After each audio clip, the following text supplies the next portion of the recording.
Market में सबसे बड़ी चैलेंज यह होती है कि ट्रेंड कब बदलेगा और मोमेंटम किस तरफ जा रहा है। अगर आप यह दोनों सही से पकड़ लेते हैं तो बड़ी आसानी से एंट्री और एग्जिट कर सकते हैं। और इसी काम के लिए सबसे ज्यादा यूज होने वाला इंडिकेटर है MACD। ध्यान रहे, यह इंडिकेटर का वही यूज करते हैं जो लॉन्ग टर्म ट्रेड का जनरेशन करना चाहते हैं। शॉर्ट टर्म ट्रेडर या फिर स्कैल्पर इंटरडे ट्रेडर के लिए यह बहुत अच्छा इंडिकेटर नहीं समझा जाता। तो चलिए इस मूविंग एवरेज, कन्वर्जेंस, डाइवर्जेंस और MACD लाइन की बात हम लोग करेंगे। Hi, I'm Kumar Vishal. I'm stock market educator, BTech in computer science. I have also worked as a government employee in Ministry of Consumer Affairs.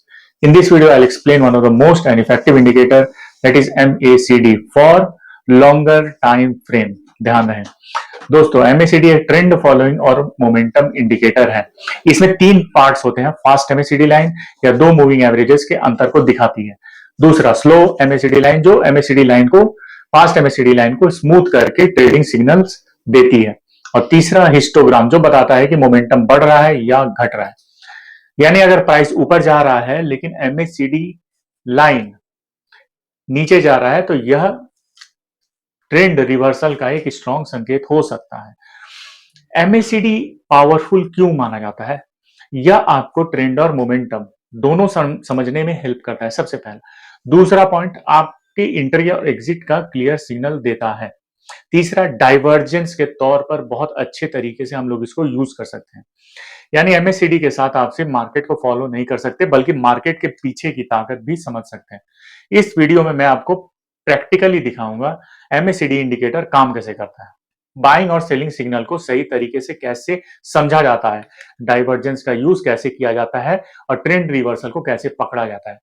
यह सारी बातें real chart examples के साथ मैं आपको बतलाऊंगा। तो चलिए शुरू करते हैं, स्टेप बाय स्टेप सीखते हैं MACD indicator trading strategy.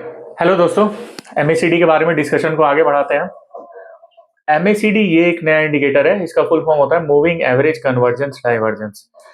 Moving averages के बारे में हम लोगों ने पढ़ा था। मूविंग एवरेजेस का यूज क्रॉसओवर के लिए, क्रॉसओवर में कैसे करते हैं, तो ठीक इसी तरीके से मूविंग एवरेज का यूज करके कन्वर्जेंस और डाइवर्जेंस, ये दो वर्ड आप लोग नया सुन रहे होंगे MACD में। ये मैं एक्सप्लेन करूंगा आपको क्या होता है इस वर्ड का मीनिंग।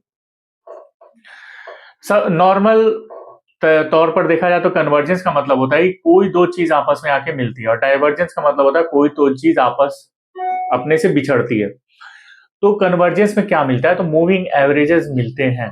और डाइवर्जेंस में क्या मिलते हैं, तो बिछड़ते हैं, तो मूविंग एवरेजेस बिछड़ते हैं। सबसे पहले एक थोड़ा कैलकुलेशन की बात कर लें। MACD का कैलकुलेशन क्या होता है। MACD में दो लाइंस होती है, एक MACD slow moving line, MACD fast moving line.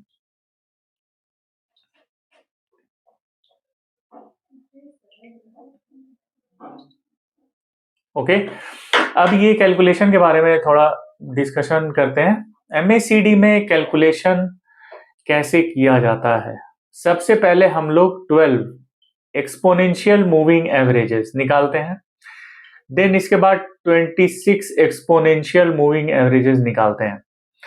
Then इसके बाद 26 में से 12 एक्सपोनेंशियल मूविंग एवरेजेस को यदि हम माइनस कर देते हैं तो यही हमारा निकलता है MACD का एक लाइन।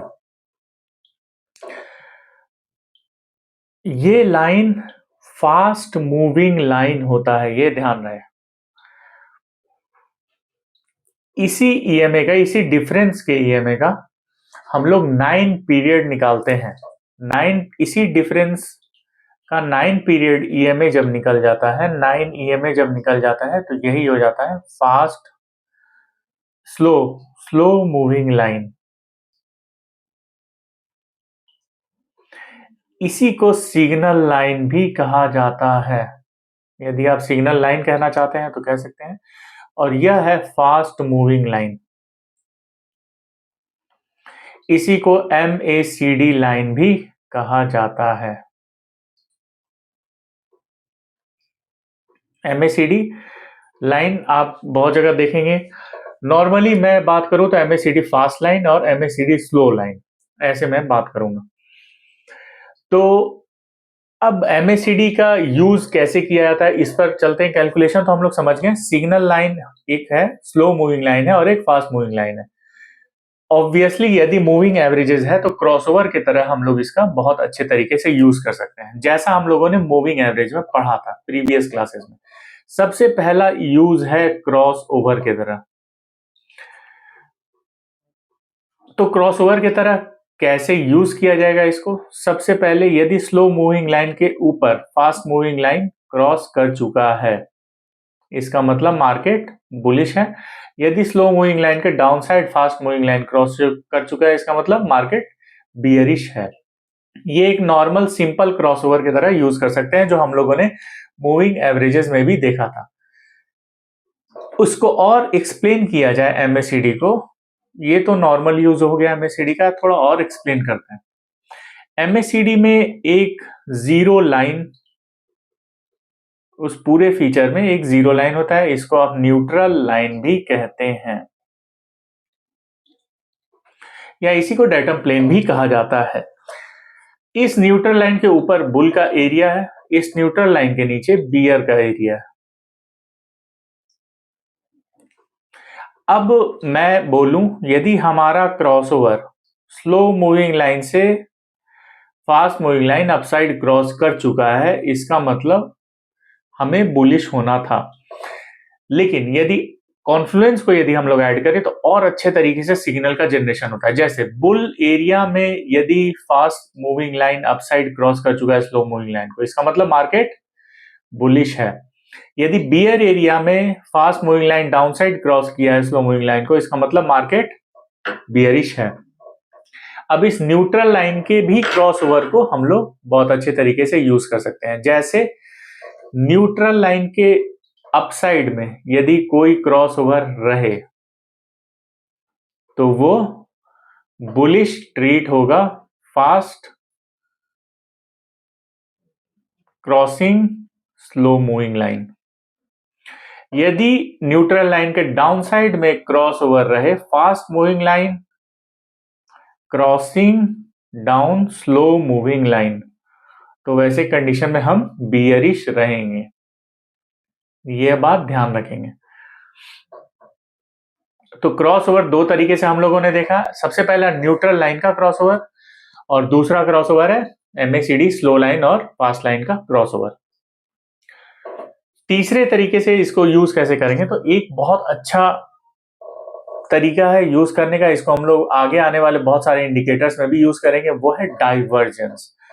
डाइवर्जेंस के तौर पर हम लोग इसको नॉर्मली यूज कर सकते हैं।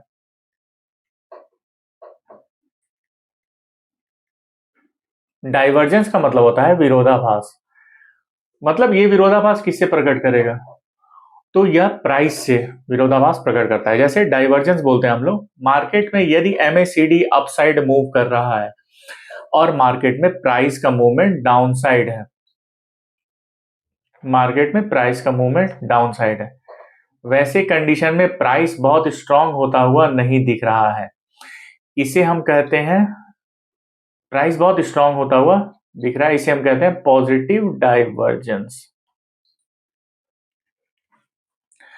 ठीक इसी तरीके से निगेटिव डाइवर्जेंस, यदि मार्केट में एमएससीडी डाउनसाइड मूव कर रहा है और प्राइस अपसाइड मूव कर रहा है, तो यह प्राइस बहुत स्ट्रांग नहीं रहेगा, तो यह ट्रीट होगा निगेटिव डाइवर्जेंस।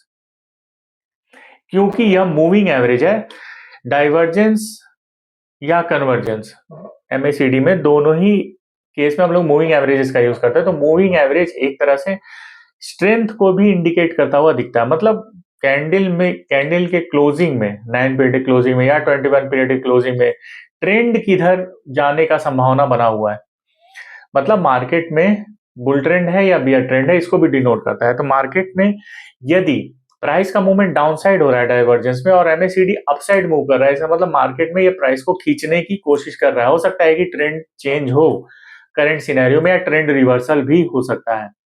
ठीक इसी तरीके से प्राइस यदि अपसाइड मूव कर रहा है लेकिन डाइवर्जेंस का मूवमेंट डाउनसाइड है, इसका मतलब प्राइस में कहीं ना कहीं बदलाव डाउनसाइड के तौर पर हो सकता है।